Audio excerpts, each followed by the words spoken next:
At 2:17 a.m., a girl in Oregon received a FaceTime call. The caller ID showed the name of a boy who had been dead for 3 weeks. And the worst part? When she answered, he was calling from inside her house.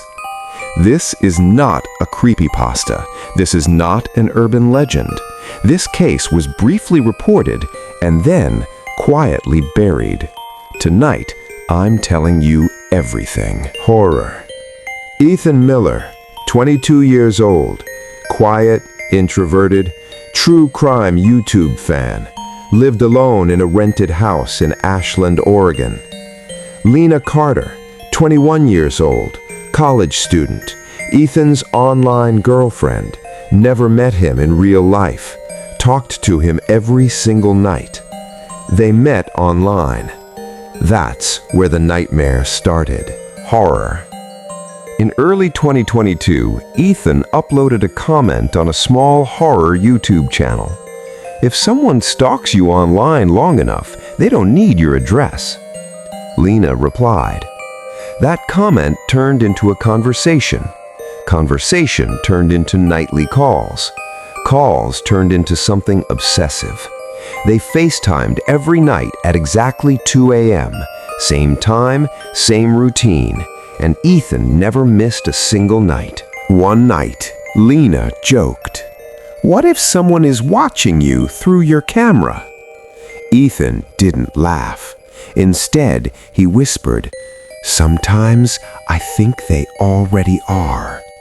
Lena thought he was joking. He wasn't. Horror. Ethan lived in a 2-story rental near the woods. Old house, built in the 1970s, basement always locked, previous tenant info unknown.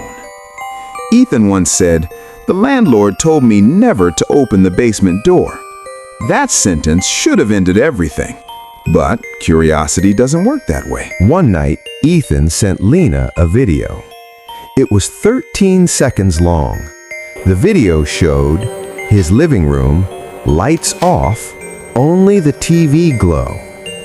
At second 11, something moved behind the couch. Lena replayed it, paused it, zoomed in. A human silhouette was standing there. Ethan swore he was alone. Horror.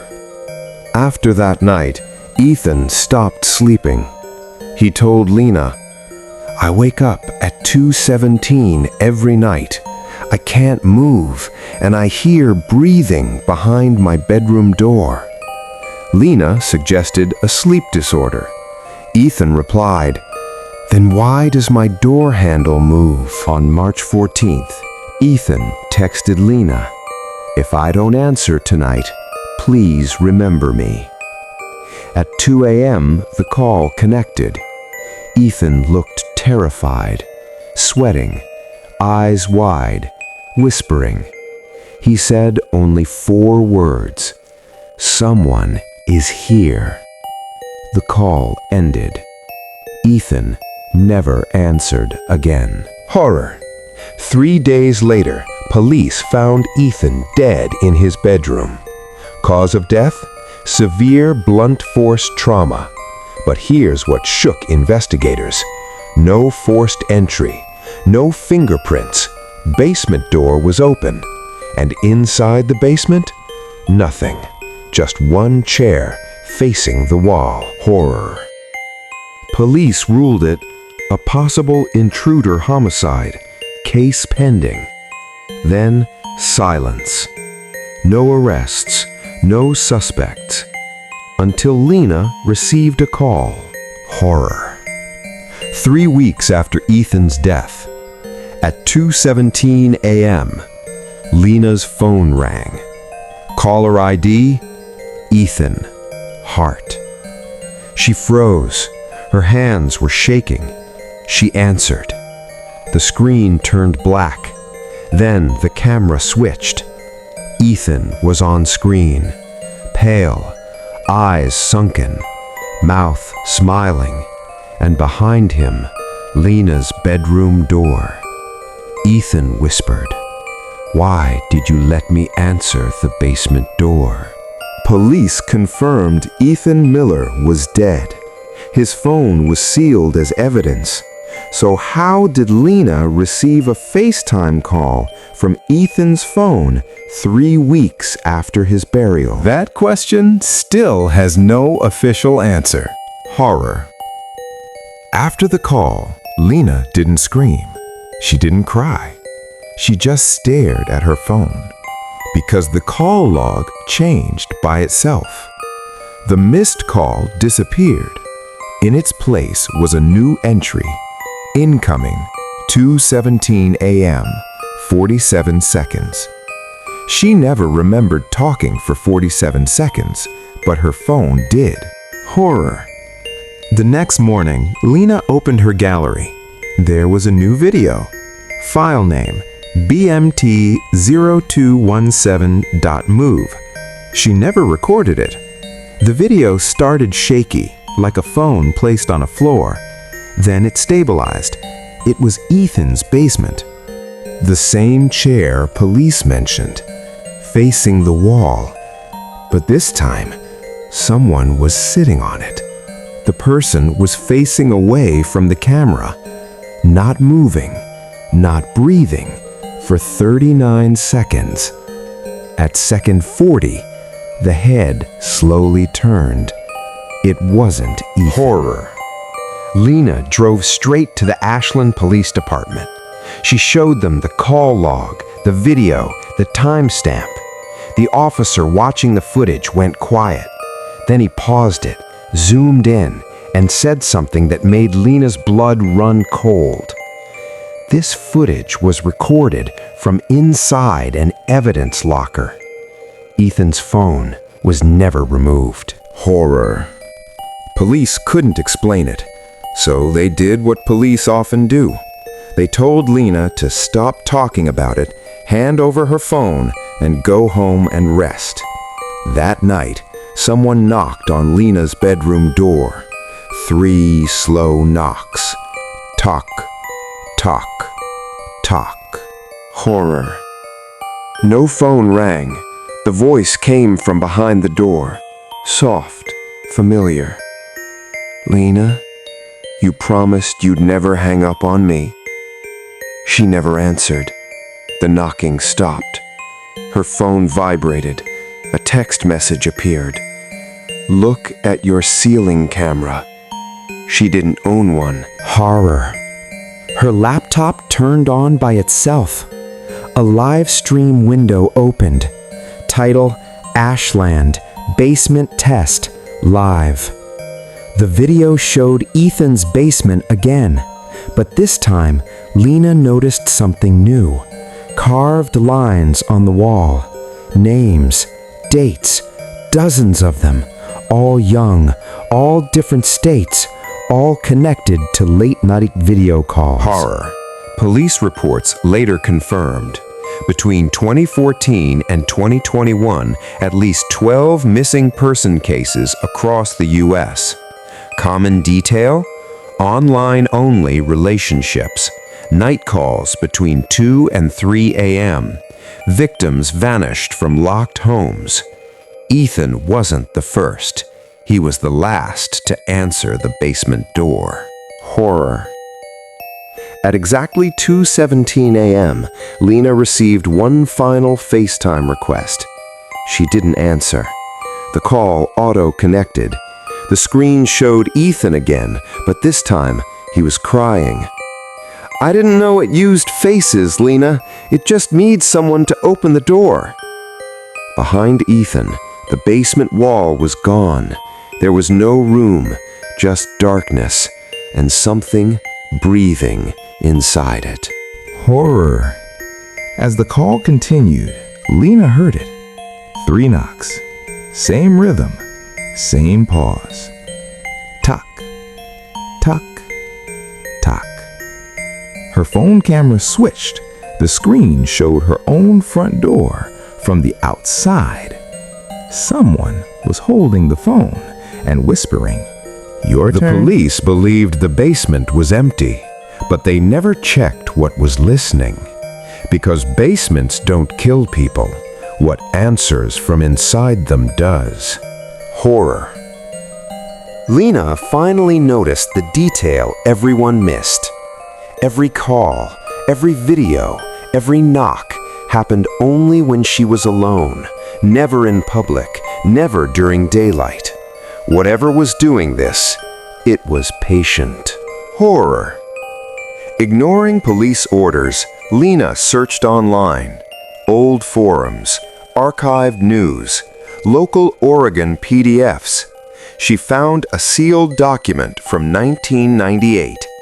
Title: Ashland Substructure Incident. It was never meant to be public. Horror. The house Ethan rented wasn't just old, it was built on top of something. Before the house, there was a cold storage shelter. Before that, a private holding space, used unofficially. People were brought there, not prisoners, witnesses. Horror. Lena noticed the pattern again. All victims were on late-night calls. All lived alone. All had online-only relationships. And one more thing. Every victim had once searched, "Why do I feel watched at night?" Ethan searched it 3 days before he died. Horror. Lena found Ethan's final unsent email.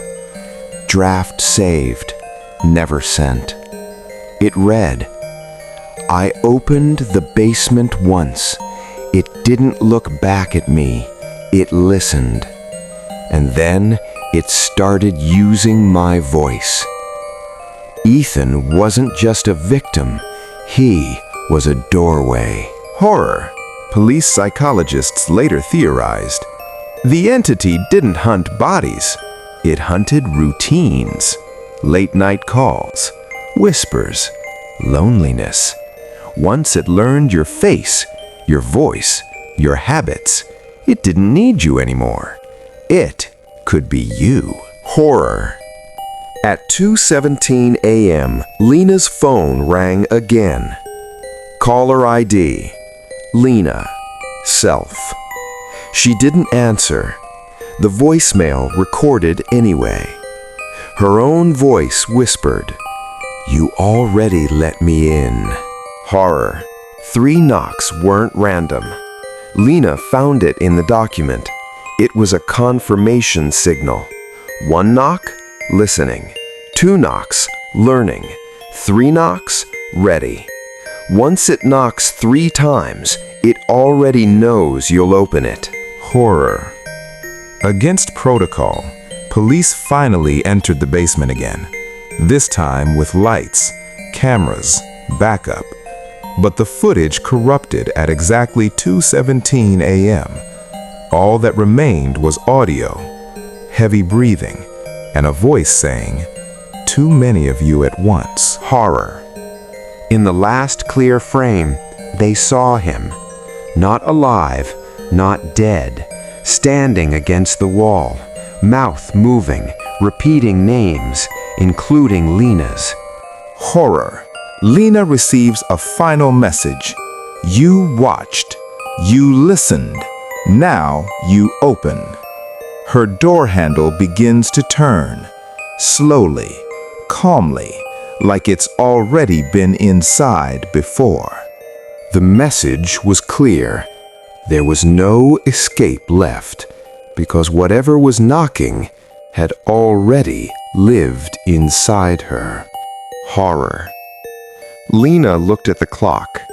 2:17 a.m. The same time, always the same time. Her phone screen went dark.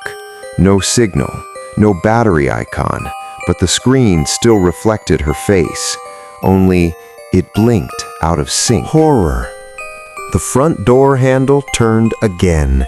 Slow, careful, like someone who knew the house. No force, no rush, just familiarity. Lena realized something terrifying. It wasn't trying to get in. It was checking if she remembered it. Horror. Her phone lit up one final time. No caller ID. The call auto-connected. The screen showed Ethan, but not the Ethan she knew. He looked empty. Behind him was not the basement. It was Lena's living room. From an angle she was not standing in. Ethan whispered, "You did exactly what it needed." Horror. The truth wasn't supernatural, not fully. The basement was used decades ago for illegal psychological experiments. People isolated, observed, conditioned. Late hours, repetitive signals, knocks, voices. Something learned there. Not a body, a behavior, a pattern that moved person to person, using loneliness as a doorway. Horror. The thing didn't walk, didn't chase, didn't drag people away. It waited, watched routines, copied voices, copied faces, copied need. Once you listened long enough, you became the next surface it lived on. Horror. Ethan didn't die first. He changed first. The moment he opened the basement, it didn't enter him. It replaced the silence inside him. That's why he kept calling. That's why he never missed 217. He wasn't trapped. He was training it. Horror. The door stopped moving. The room went quiet. Ethan on the screen smiled gently. If you don't open it, it'll just learn someone else. Lena looked at the door, then at the phone, then at the reflection in the dark screen, and for the first time, she understood. Horror. Police reports say Lena Carter vanished. No signs of struggle. Front door locked. Phone found on the table. The final FaceTime log? Outgoing call, 2:17 a.m. No recipient, just duration. Ongoing. Horror. A new girl. Different state. Different room. Same time. Her phone lights up. Caller ID. Lena. Heart. Some doors don't open when you knock. They open when you listen long enough.